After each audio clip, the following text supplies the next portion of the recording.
Hello, everyone. My name's Hank Suttle of the Sonic Shaman. This is an episode of Conscious Connections, and I have an amazing guest on with me today, Davina, if I'm pronouncing it right. I hope I'm pronouncing it right. Yes. And we just met through some networking, and I'll give her an opportunity just to explain a little bit about what she does and how we can find out more about her. Great. Hi, guys. My name is Davina. I am a Reiki healer and spiritual life coach. I have my own podcast, Divine Healing by D, and I bring on different healers, doctors, psychics, anybody and everyone who has something to say in the spiritual wellness field. And I am open to taking in new guests. So if anyone is interested, I'd be happy to talk to you. But that's a little bit what I do. And really glad to be here to talk to Hank about something that I guess I deal with a lot where I'm from and the problems and issues that come with it. So I'm happy to get into this conversation. Yep. And everybody, you can find out more about her. Her Instagram is at Divine Healing by D. And then she also has a link tree, which is linktr.ee and then / Divine Healing by D. So it's everything's Divine Healing by D. So you should find it pretty easily.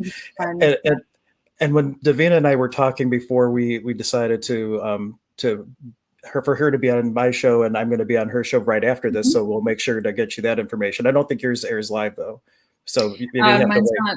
No, Yeah, mine's not live. Mine is audio, and it'll be for my third season. So a little bit like cool. in the fall, late fall.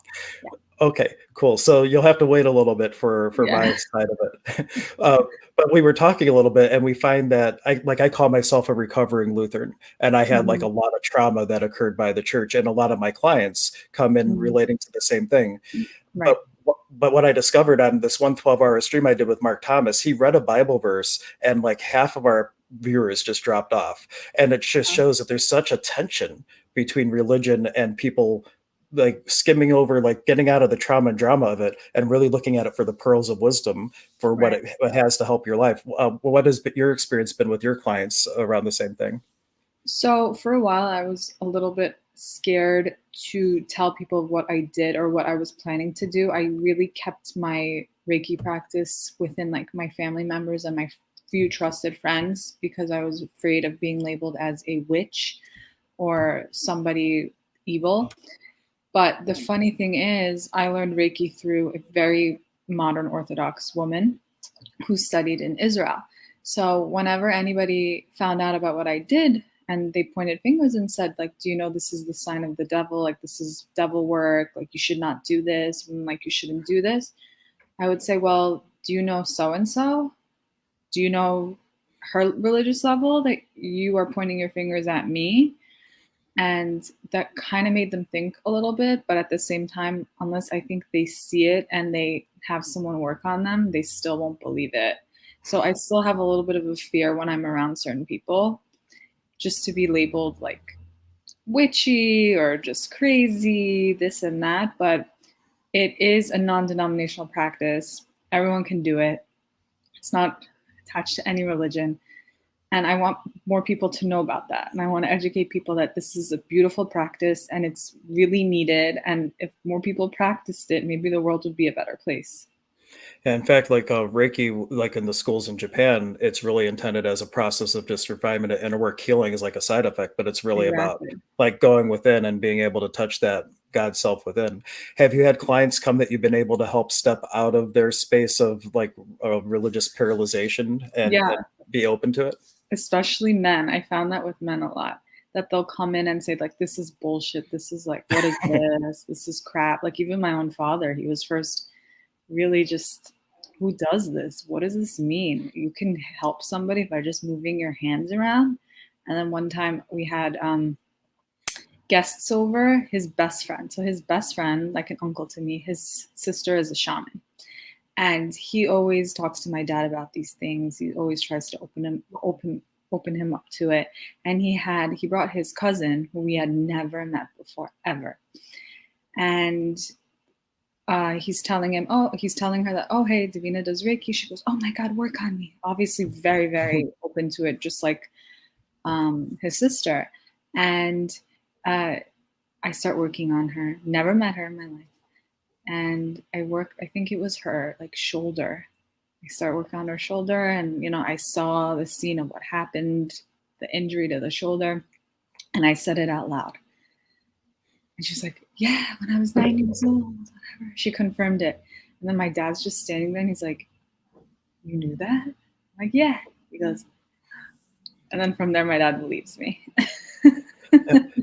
And just because some people might not know, how about, because I'm a Reiki practitioner as well, but for the audience that might not be familiar with Reiki, could you just explain a little bit about that, what that is? And then I'll speak a little bit about some research that's gone into showing that it's actually a Sure. valid thing that works. Yeah. So when I first started, I wasn't really aware that a lot of people could have this like medical intuitive streak to it, but that's something that I over time learned that I could do.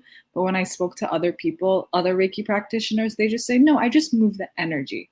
So the basic translation is you move stuck energy through the different chakras and you help release it. You're not healing the client, you're helping the client heal itself.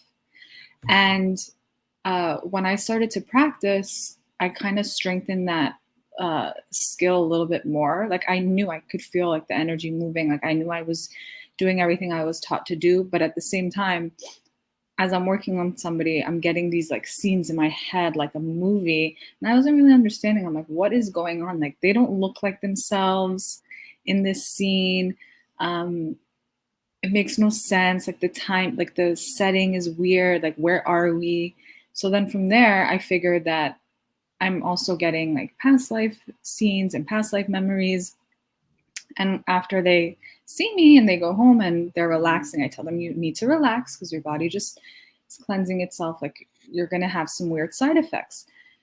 They would receive more information and they would remember more memories and they would have more past life memories. And it would bring up so many traumas for them that they only wanted to continue the practice more, because when you are doing your first session, it's like you get addicted. You get addicted because you love that feeling. You feel so relaxed. You feel so great. And you feel a shift. You feel this shift that just, it's like, why did I feel like this? Why did I have this pain? I don't know where this came from. Did I hurt myself? No, you didn't. It's stuck energy in a place that might be a little bit more sensitive.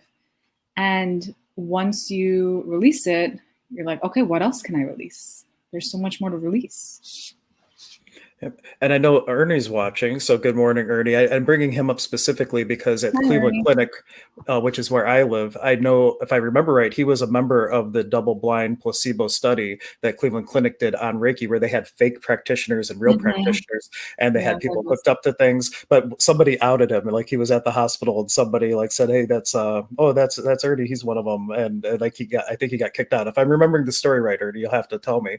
But that's just to show that even like modern day medicine is starting to Mm-hmm. catch up with these things. They have Yeah. a whole, when my dad was in the hospital, there was a whole intake form where he could sign up to get Reiki before or after his surgery Amazing. and all kinds of things. So it's really Oh, yeah. great how the two fields are kind of coming together. Now, whenever we stream, the conversation always just goes where the energy flows, but we did originally say like a little bit with religion. So I just want to ask, from your religious background, Mm-hmm. have you found, well, one, did you have trouble like moving out of like the politics and the organizational part of it, and how have you been able to incorporate the gems from the religion? Like I found a lot of great tools the way I was brought up in Lutheran, getting rid of the trauma drama of the church and really Mm-hmm. diving into the tools that it used and incorporated that with everything else that I do with my clients. In fact, sometimes it gives them a lot of peace because I reference something from the Bible in my case, and they have that connection. So it kind of brings them at ease as I'm dancing around my mace or something as a shaman, and they can they just tolerated it enough because I threw a reference at them that made them feel a little bit more at home. I see. I didn't find it difficult at all to implement it. So I'm Jewish, but I also like really respect all religions, of course, certain aspects of like, if I say like if I wasn't Jewish, I would be Buddhist because I just love everything that it stands for. And I didn't find it hard to open myself up to Reiki because I never associated it with any religion. I just thought it was a practice that I really wanted to be involved in. But I would say, and I like pick and choose parts of Judaism that I want to practice. Like I don't keep fully like kosher, like I only do like kosher meat because I know that the way the animal's killed, the energy affects me as I ingest it. Like that to me is really important because of my Reiki practice. Like I want to eat an animal that like didn't suffer as much. So that like I don't keep Shabbat. Like I will touch electricity, but a lot of people say that when you keep Shabbat, like your energy, just your frequency increases, and I don't really believe in that. I believe in that more that we are good people and that we like even just like me being a conduit for Reiki energy, I already feel like my energy frequency is higher than most people in a way because I am working on other people a lot and I'm attuned to the energy. But I would say, even like prayer, like I'm into saying certain prayers. A lot of people don't, but I think a great way is to like implement that into the energy practice as well. Like just as we say affirmations and we try to manifest, I think it's the same thing. Like the power of words, like words are very, very strong and important. But I just hope it comes to the day that people don't associate Reiki with any type of religion just to practice and that they don't say, "Oh my God, I'm going against my religion by doing this. This is bad." Like it should not be like that. It never like crossed my mind that I'm going against Judaism by doing this at all. I've had times where people told me that, you should be really religious because you do this. I had this very big Rebbetzin, rabbi's wife, who her specialty is to take off the evil eye. And she sat me down and she goes, you have a very big gift, but you're not using it. And at the time, I was really just trying to suppress it badly. And she said, you need to become religious. And I'm thinking, like, I need to become religious so people will come and ask me for help and I can help heal themselves. Like, why can't I just be happy how I am and be like this and help people? Like, it shouldn't go together. Like I don't need to be religious to do this for people to believe me. Right. And just for my story about Ernie before, he said, I am partially right, but it wasn't as dramatic. So thank you for the clarification, Ernie. I was trying to make it better for radio, right? And then Emery's just saying, good morning. Good morning, Ann. And if anybody has questions, I love these streams to be interactive. So you can go ahead, make your questions, make your comments. We can shift the conversation wherever it needs to go. I've been in sobriety for over 12 years now. And we have a saying in the program that religion is for people who are afraid of going to hell, and spirituality is for people who have been there. I love that. I say that a lot. Yeah, and I'm sure they didn't come up with it. They probably borrowed it from somewhere. But that's really like stepping out of the limitations. And like my one teacher, Mark Thomas, says, yeah, he pulls things from Hinduism, he pulls things from Buddhism, he pulls things from the Quran, he pulls things from the Bible, and he like kind of takes the best and leaves the rest. And that's a great saying for anyone to really take what works, because how often do we hear one thing we don't agree with and we shut down to everything else that's going to be said? And that's where the real trauma from religion happens. And to recover from that and to get through that, because there's such imprinting at a young age, it can be really, really difficult to overcome. And how did you didn't really have that struggle moving into Reiki? You just saw no conflict at all with any of it. I didn't find any conflict at all when it came to religion. I thought there was more of a conflict with how people were going to perceive me, that I was afraid that I would be looked at as weird or witchy, or people would be scared of me because I would do this. They're like, okay, if she does Reiki, I bet she does black magic, like something like that. So that's kind of where I struggled a little bit. But now I'm at this point where I really, really, I'm past that. So that was maybe you're like me and occasionally you get a husband or a wife that come like this, arms crossed, being drugged by their spouse to get a session, and they're completely closed for whatever reason, usually sometimes religion and belief system. Do you have any go-to tools that start to kind of crack that open for them to be open to receiving? I just throw facts at them. I throw facts at them. And then I also lately I've been just encouraging everybody to listen to my podcast, because there's some episodes where I go like really, really deep into explaining things. And I did that on purpose because I was sick and tired of spending most of the sessions explaining things about chakras, just exactly like what I was doing. Or if somebody goes like, oh, I want to know more about you, I need to know more about you to connect to you, because this is very personal. Connecting to someone's energy field is super personal. So I'll say, hey, like listen to my intro episode, or listen to my medical intuition episode where I explain this. And when they listen to it, I feel like it opens them up more to a session, or just even talking to me, speaking to me, because they see that like behind all this, like I'm a person who like went through certain things, and now I have some kind of knowledge that I could help them with the same thing. So I think that was really, the podcast really helped me in that regard, because it puts out like this portfolio before they even just agree to a session. Or I'll work on, if it's like a couple and the husband is a little bit scared to do it, like I'll work on the wife, and I'll pick up something from the wife, and the husband will be like, how'd she know that? She's a stranger. So I think those are the two things that really, really helped. It's just throwing out facts, podcast, and you know, just saying like, okay, you don't believe me, it's fine. Here's some space. It's okay. And for me, I actually have two different offices, and if I get the impression that they might freak out if they go into my office, because as you can see, it has all kinds of weird stuff. Yeah, Uh, I have a whole nother room that's like totally empty, and I could just like have it be a little bit more at peace. that's Or, convenient. or like you, with all the videos that I've done, certain things that you can always reference. Hey, you can go check out this video and all that. Mhm. And you mentioned the podcast, so just to mention again, if you want to check out her podcast, you could go to her link tree, and Mhm. that's just linktr.ee/divine healing by D, and then it has links to everything that she offers. One link to rule them all. I love Linktree; it's so good. Yeah, me too. It's great. Now, I'm just curious. As a shaman, I incorporate nature, but we just had someone making a comment to contribute. It's Ernie again.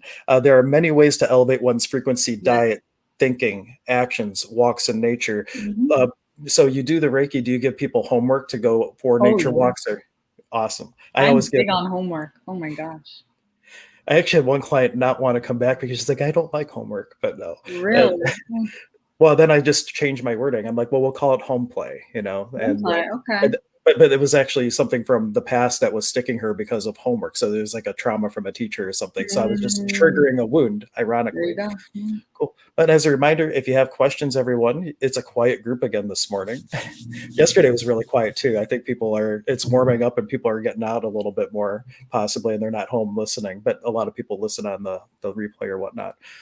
What would be, well, from the questions I've asked so far, is there something specific that you wanted to come out in our talk today that we haven't touched on yet? And as I percolate another question for you, what would you want to contribute to everyone that you think would help everyone that you want to say? Well, I feel like people who are, I'm going to talk about the medical intuitive side of what I do. So I feel like people who have visited many doctors, I feel like I'm speaking to a lot of people right now who have something that's troubling them and they don't know what it is. Doctors won't give them the answers. And I just want to say, reach out to, find a trusted healer, trusted keyword, somebody that a friend, a family member has gone to, just so you can pick their brain and find out what they feel, what they see. Because sometimes what you're dealing with isn't physical, it's probably more emotional. There's some kind of trapped trauma in your body.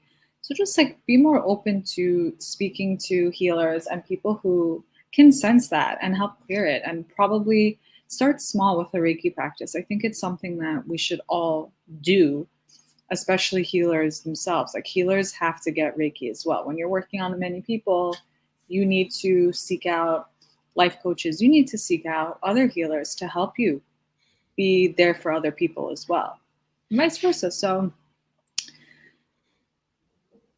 take small steps, but reach out to healers when something, you need an answer to your question and you've been struggling. You don't have to struggle. Like there are people that can help you with your situation. So I just wanted everyone to know that it's okay And, to ask for help. and a lot of people just have this resistance to receive from anyone. As sometimes as children, we're taught when somebody offers or something, oh, don't take that. What are you going to have to do for them in Right. return? And we have this idea that in order to receive, it obligates us to reciprocate when it doesn't necessarily. So like the willingness to receive is huge. And that took me a really long time to get over. And that's, and I have my mentors as well. The other 2 weeks Mhm. ago or so, I got really knocked off center and I reached out to a healer friend. So everybody Cool. has mentors and coaches and all that. And one speaking on the medical intuitive side too, if you have something physical going on, sometimes a cigar is just a cigar, like Sigmund Freud said. But Right. usually something physical starts off in the energy field and it's not being dealt with. And that thing that's starting to come into the energy field is coming in because there's an original wound that resonates with it. So like it knows the Right. frequency to get through your shield. And as you Mhm. don't deal with it and it accumulates, then it eventually can become physical. So we deal with the energetic portion of it, and then the physical portion usually resolves on its own. Yes, So very cool. exactly. I'm trying to think of, my mind's just going blank. I had so many questions beforehand. No, it doesn't happen. Well, it does happen often, but usually not for this extended period of time with my, any questions for me? Anything that you want to ask me that, that might contribute to the conversation? Yeah, I actually do because I feel like it's a good segue to what we're going to talk about later. Okay. But it actually has to connect. So, for example, if I'm like working on somebody and I sense there is some kind of attachment, right? But at the same time, I'm not really sure how, like, what will I find or what will I see when I'm working on that person that it can differentiate? Like, this is an attachment, and then this is just, stemming from a real illness that they have. Like, what are the big signs? Well, it's such a wide question, really, but Right? it all comes down to when you first start just Mhm. asking questions and you say the word truth to it, because if it's like an entity or something, they like to be sneaky. But if you say truth before you ask a question, you either get the Mm. truth or energetically you know that they're lying. Because just look at anybody like, truth, where were you last night? And if Mm. your partner was doing some shenanigans, even if they lie to you, you like know that they're lying because you just said truth and their energy field just totally shifts. It's Interesting. much harder to lie with confidence, right? Okay. So like, truth, is this an attachment? Truth, is this an entity? Truth, is this something else? Truth, is this just the illness? Like anything like that can help you hone in, and when you do that enough, you'll just end up knowing. And I hear you. energetically, everybody perceives things differently. Attachments I perceive somewhere on the outer part of the body. And if it's more of an entity, they could be outside too, but it could also be inside, like a nesting entity, like an ancestral entity. Sometimes nest because they're hoping to get healing too, and they're hanging out with someone hoping that they get moved along. So they're Interesting. not even there out of, trying to be malicious or anything like that, but they still cause us problems because of the way that they're vibrating might influence, like we always have free will, but it might influence our actions to do certain things. Mm. Okay. Wow. Cool. Truth. And I'm gonna use that. yeah, and chord cutting is, all the chords might hit the aura in one place, but everything, at least in my tradition, they believe all the chords inevitably will come to the navel. So you can cut chords in one place and get rid of them. Okay. Navel. Good. Yeah. First time I did cord cutting, I felt like it did not work. But probably because I was like, is this real? Probably didn't open up myself up to it. But I feel like the more I did it, the more I realized it works. It works. It's Yeah. good. And especially for empaths, they're so aware of people that like when Mhm. they come together and their auras touch, it's almost like a little taffy string, and they're still aware of Mm. that person. So they tend to have like chords everywhere, and they're really easy to work on. In fact, I can give everybody a technique that's real easy to just get rid of all your chords. It's called popping the pop bow. And you basically take 3 deep breaths, and as you take each breath, you just bring in the light from the divine spark within, bring in the light from above, and you allow your aura to keep filling and filling and filling. And on that third one, you fill it so much that it pops just for a second. It instantly reforms, but when it pops, all the CK lines, we call them, or the chords, go flying back to wherever they came from. And now Mm. some may reattach, but usually those are the ones that are significant to the actual healing work that needs to be done, and not little tag along things that just happen because you're an empath. Wow. Cool. A lot of good tips. Yeah. Love this. Good. Uh, Wow. any questions from you guys? This is so quiet. Like, Okay. Is a it because lot of it's time. too early? People are still drinking their coffee. Well, that's usually when I stream and I'm drinking coffee, and we have a Uh, lot of people talking. or maybe I should move it till 10. I don't know. Maybe in the summer I need to do it earlier so we can stream before people go out on walks and things like that. Maybe, What maybe. What about you? Any if you were to give, like I just gave everybody like a little cord cutting technique, what Yeah, about offering somebody that's watching or listening later a sure. technique that may help them to get past something, whether it's a attachment entity or anything Uh, else like that? I like a really basic one. I'm sorry, I'm very basic when it comes to these things, just like the white light meditation. So I tell everybody when they wake up in the morning, imagine a big white bubble from the top of their head down to their toes and then back up again. And just to like say in their head, like, no one can touch me. I'm protected. I'm loved. I'm safe. And just go about their day and see the big difference that it makes on your energy. Just the white light. Yeah. And Debbie's telling me we are here. We're just listening. Well, thank you Uh, for Debbie Hi, Debbie. for letting us know. And Ernie was just contributing for the cord cutting. Sometimes cord cutting works instantly and others work in layers. That's I very agree. true. Because like say you have a cord to your dad Mm-hmm. and that cord wasn't just in this lifetime, say it's in a whole bunch of lifetimes. Mm-hmm. And so like if you expand your awareness to, you know, all the places through all time and space, all dimensions, realities, past lives, all aspects of existence, both known and unknown, that type of intention can really cut down like how much you have to work on that, because a lot of times it's our awareness. Like how many times can one tool do like 100 things, but we were only taught to use it one way? It doesn't mean the other Mm-hmm. 99 ways don't exist. But if we can expand our awareness to include the things that we're not aware of, it can really add to potency with working with people and all that kind of thing. So that's where any class, I took Reiki 3 times from 3 different teachers, got 3 totally different classes that taught different tools. If I That's had only great. taken one, I would have been locked into a box of this is what Reiki is. And Exactly. because I took a whole bunch, it's like, oh wow, it's so much more. And then you look online, there's 400 times types of Reiki because everybody discovers a new tool and says, oh, this is it, and they make their own. Mm-hmm.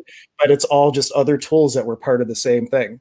Exactly. Yeah. I think it's great to take more than one class. You Yeah. want to set yourself apart. You want to be a bit different. Oh, I've taken many classes. That's good. I'm like the education nerd, but not because it's not a certificate thing. It's just like I love learning, and I feel like you should as a shaman though. There's like a yeah, higher shaman, healer, shaman. yeah. And just to clarify too, for anybody listening for the first time, the word shaman originally came from the Siberian region of Russia. It refers to one tradition, and because of anthropologists, all native traditions are lumped under shamanism. So I am technically a Paco, which is a nature mystic from Peru. I'm a 4th level Andean priest. So I'm not Andean, obviously, but I'm a 4th level priest of that tradition. So just to clarify, uh, let's see, what else shall we go to with that? Is there anything that you want to tell me? Tell you. Anything you sense? Oh, Well, let me gift you all a little prayer for tuning into intuition. This yeah. is I from love my teacher, Elaine Thomas, from Fellowships of the Spirit, my main teacher for mediumship. And I modified it slightly for healing because it was originally intended just as a reading prayer.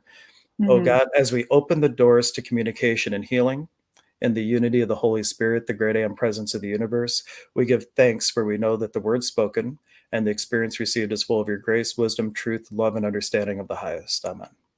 So, but in terms of telling you something, have you noticed that when sometimes when you're healing now, you might just get a random technique or something like that that you didn't know that you knew? It's not that. I sometimes sense like another healer or a psychic or a medium. Like there's always this face that they make when they're trying to fight back, trying to tell me something, or like, I don't know. I always get this sense like there's something they want to say, but they're too afraid to say. And then one time I had one tell me, like, like over time, you're going to become a medium, right? Like, don't be scared of it. And it's funny because I always say like, oh, I would like I don't think I could handle being the medium. I think, I've been given what I can handle. But I always just wonder like, can other healers or shamans or psychics like tell and be like, oh, you know what? Like she'll be one day. Like she can't, like I sense it in her. It's in her. Like is there like a sign or like a light that comes up? Well, the thing that I was getting is that you would have the ability, if you chose to develop it, just to allow like another entity healer. Like you don't want you have full control who comes in. But there's been times where, one example, I had a person with a lot of physical pain, and I'm Mhm. more of a yachai healer, a mental healer. But my friend Casey is like a very gifted physical healer. So I Mhm. called on his shadow self, and it's just like, by shadow I don't mean negative. Shadow in this tradition is a reference like the energy of all there is, like running through an aspect of divinity, called like water going through a dam that makes electricity. So Right. his shadow self is the electricity that's made from the field of living energy. I called on that. I channeled him. I belted out this, how he does his thing in light language with the rattle, and do what just did what he does. And at the end, they're like, the pain's all gone. I'm like, oh, cool. So I brought in another healer working through me, and someone that was alive, but you would easily have that ability. I feel like they're ready for you to take advantage of them Yeah. and for their contribution, if you're willing. And if you choose to do that, the way to start is to do you work with your spirit guides? If you believe in spirit guides, I don't know. I do. I do. Yeah, so you start channeling them first. So Right. so so like in my tradition, it's called the Yanapek, and there's 7 of them, and you end up there's a particular practice. We can talk more about that, but you end up bringing light in, projecting them, and you can give them control of just the voice. You can just get visions from them, or you have the actual body be the Mm. vessel. And you start with that, and then when you're comfortable, you could invite other things, and of course, Um, only things that are going to be a contribution, and nothing negative. Negative, I say in quotes, of course, but nothing exactly. negative like that. So the human design reader I had on, she is a medium as well, and she told me the same thing. And she said for me to meditate with the Palladians. She says they're here for me. So that was the first one. Oh, But I was also told that my great grandma, who everybody says I was so much like her, that she was a channeler too.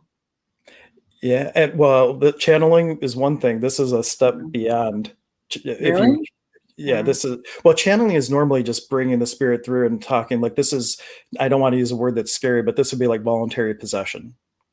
And I don't like that word. There's not a good word to translate from Quechua, but it would be because you're actually giving access to the vessel. So, or trance mediumship would be another one. Like channeling is one thing. Trance mediumship is when they enter trance and the spirit takes over. So you're saying I have the ability to do that one day? If you choose to, there's no musts. Cool. There's no musts, but you definitely have the ability to if you choose to dive in. And if you don't, they're still there. You could just get the information from them. And it's all about Which I really think a I matter of do. what's fun for you. I already feel like I do. I feel like I get all these messages and I Hmm. don't know how to, like, where's this coming? I have to tell you when I'm working on something, like, I have to tell you this. The weirdest thing happened at my last showcase. This girl comes in and I keep getting this message like, person at work, deception, deceit, like there's someone she needs to watch. Little do I know, she's here with her boss. Wow. So I'm like, is everything okay at work? She's like, yeah, why? I'm like, I just feel like there's somebody, in your office. And it kept coming in. I'm like, I have to say it if it keeps coming in. And she's like, I just came back from brunch with my boss. She's right there. And I'm like, oh, okay. I'm like, maybe I'm wrong here. Like, maybe everything's fine. I'm like, well, just like be careful. I feel like there's a guy at work who keeps acting like he's good, nice to you, but he's really undermining you secretly. Just beware. She's like, okay. And I was so confident. I was like, yeah, please take my information and like let me know when this happens. She's like, I will. You're such a good sport. You do Reiki, so you might not run on this as much as other developing mediums, but there is, in metaphysics, they call it the planes of reality. So you Mhm. have like the physical, astral, emotional, mental, bodaic, atmic, spiritual, monadic, give or take. I might have them listed wrong. But say you tune into astral level Grandpa Joe, and he was an a-hole in real life, he'll be an a-hole in spirit. Right. So it's a matter of like fellowships would teach you go to source for the information, reinforce with Mhm. spirit. And I had this scenario once where someone came, I can't marry anybody that grandpa doesn't approve of. This is why I use Grandpa Joe as an example. And Right. Grandpa Joe comes through. Well, first I went to source and I got this is a soulmate. Great. Uncle Joe comes in. No. No. What? but no Yeah, one would in life, no one would have been good enough. So exactly. the information was accurate from the point of view from where it was coming, but it wasn't the highest or the most truth, if you want to Right. look at it that way. So something to be mindful of as you step into that, depending if you have like earthbounds and things. And that's really a matter too, just telling spirit, only bring me the highest level aspects of Highest. consciousness to commune with me, and it will respect that. God, that's cool. I love And where this is going. And Partavi, I you don't watch on StreamYard, so I'm not sure. That's just so we see your comments. So you did do it right because I see your comment. So thank you for that. But you can just watch on Facebook, or there is a link, I believe, for the YouTube video. That's the best place to watch because it helps us out the most. It hits the algorithm and it serves it to more people. So definitely, um, you can tune in that way. And Ernie was offering unlimited universal support is available upon request. And that's the key thing. It's like the spirit world is like the Star Trek Prime Directive, the rule of Mhm. non-interference. You must be willing to receive, well, ask and be willing to receive the contribution. Because some people ask, but they're really not in the space to receive. And then it's like self-defeating. And you think the universe didn't deliver. Oh, it did. It just that you never chose to follow the energy and go Mhm. within to verify what's good for you at this time. And there's also a great tool when you get information, you can test it against what's called the four absolutes. Is it loving? Is it pure? Is it selfless? Is it honest? And as long as it tests against those, you know that it's like source information. And if it doesn't, then it's an entity that is not as that doesn't have a great point of view. And Parvati says, "Great, this is working Thank out. you. Fantastic conversation. So happy that it's working for you. Thank you for your contribution and for tuning in. Cool. Yeah, I love how our conversation just like shifted. It's like, oh, that stuff's done. Let's go on talk about all this cool fun. We should do a whole nother one just on mediumship and I know, because I just had like another question that popped in my head because you told me about this trans medium. Is this, are you able to also do this in dreams? you can. I like setting certain intentions and affirmations when I go to bed. And then usually my dreams are very productive in terms of learning something or getting information.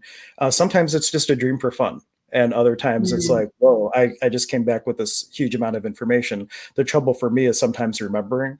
And if you start to write Mm. things down, you lose it faster because you're engaging the logical mind. So anybody who is having like a lot of dreams, get like a voice recorder, and as soon as you wake up, hit record and just get as much out as you remember it, Mm. and then you can go back and transcribe it. But as soon as you start writing, it's just like fries the memory, and you lose it faster.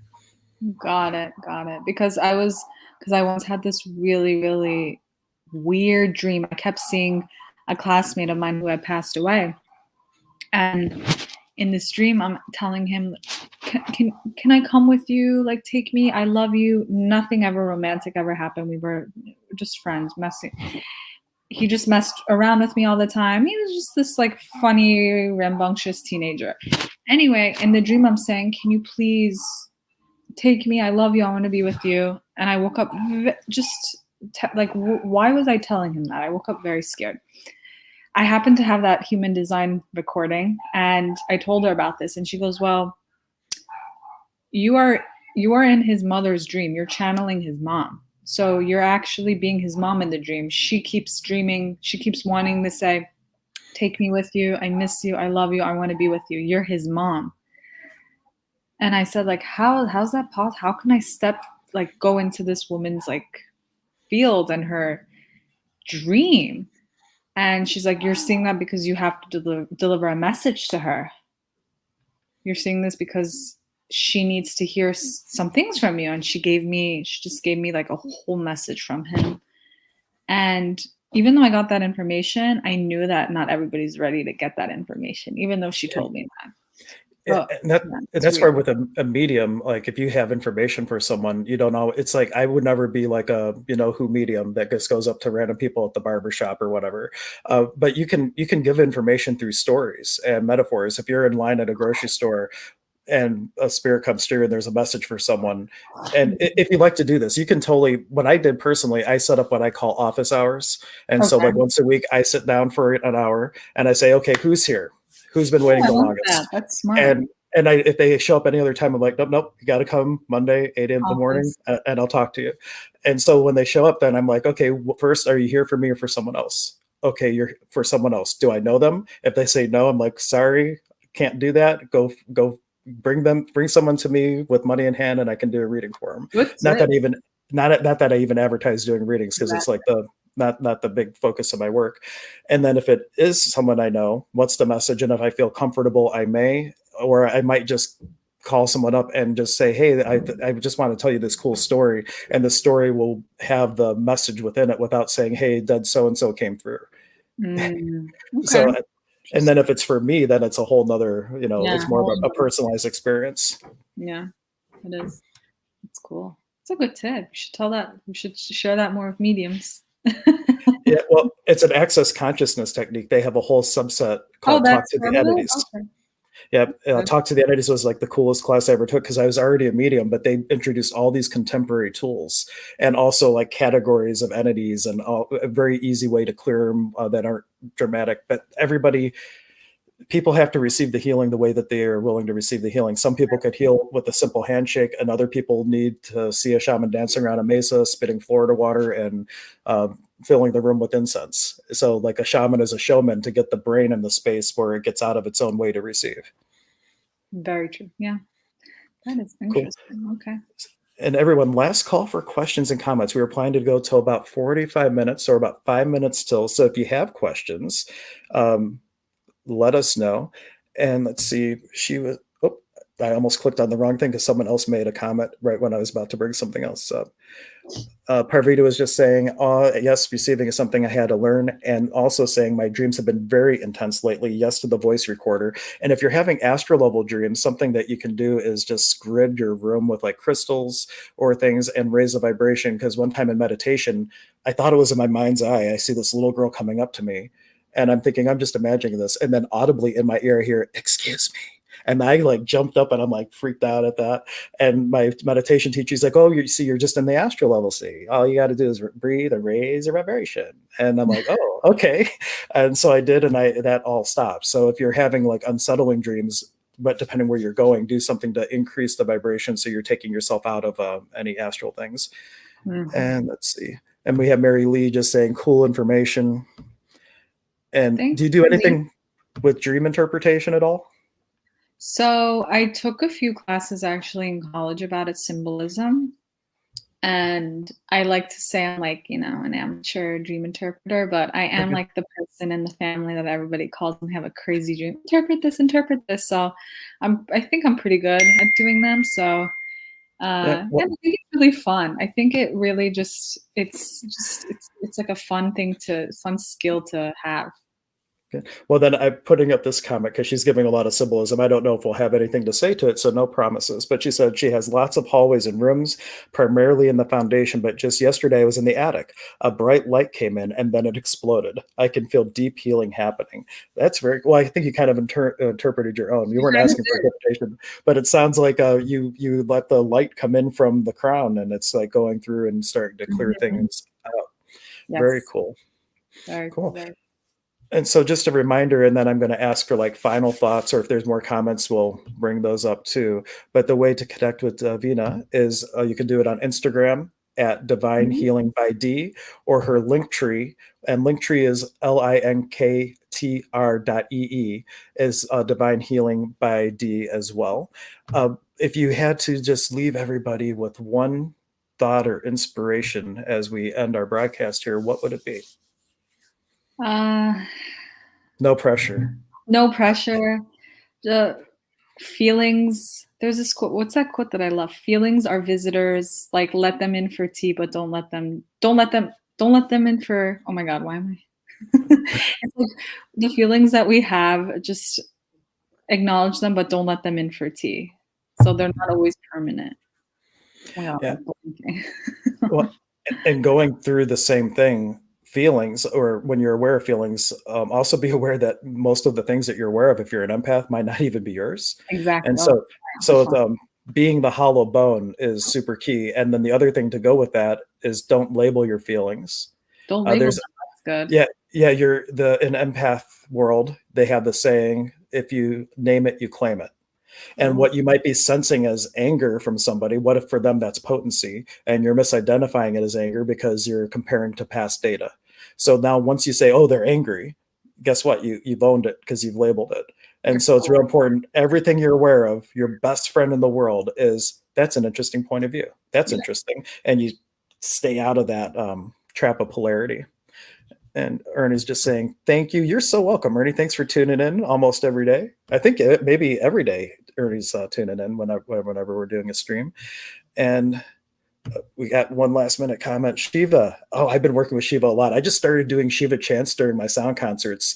And I didn't even know I was doing a Shiva chant, but one of my clients, they were like, that's a Brahmin chant. I'm like, okay, I didn't know.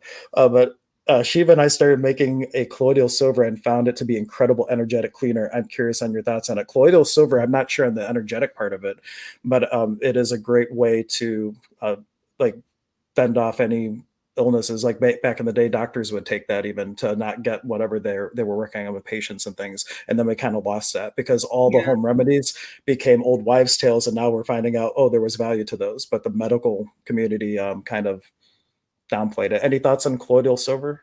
I heard that they're really great for respiratory and sinus issues. So I heard that it's great for that. But I also read somewhere, because I'm very into chlorophyll water lately, that chlorophyll water and colloidal silver are like two great supplements to take to oxygenize the blood and the cells. So I think when that happens, energy clearing happens as well. So I'm actually like more interested now to look into that. So thanks. Yeah. And with everything, if you are just taking a chamomile tea or something, you may just be having a chemical experience, like the attributes of the tea.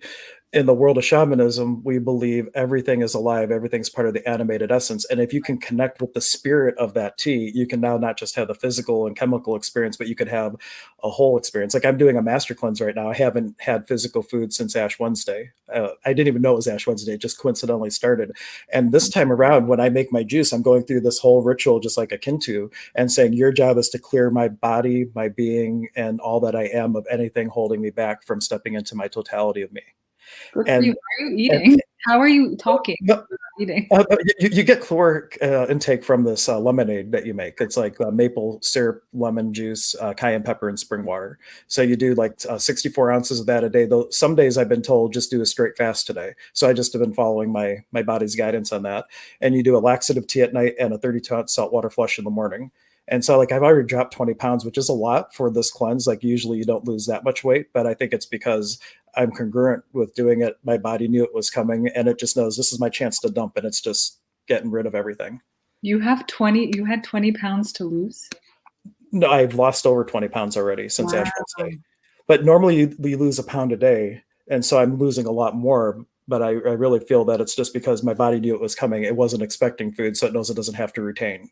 And it's just, and that's a big thing. Body and being are two separate things. To work in congruency and communion, you have a whole different experience with everything. Like my whole wardrobe changed when I started connecting with my body. I went vegan when I started connecting with my body. And that might not be permanent, but I think I'm pretty sure it is. I don't know. But if tomorrow my body said, yo, I need a steak, I'd be like, are you sure? And then I would honor it.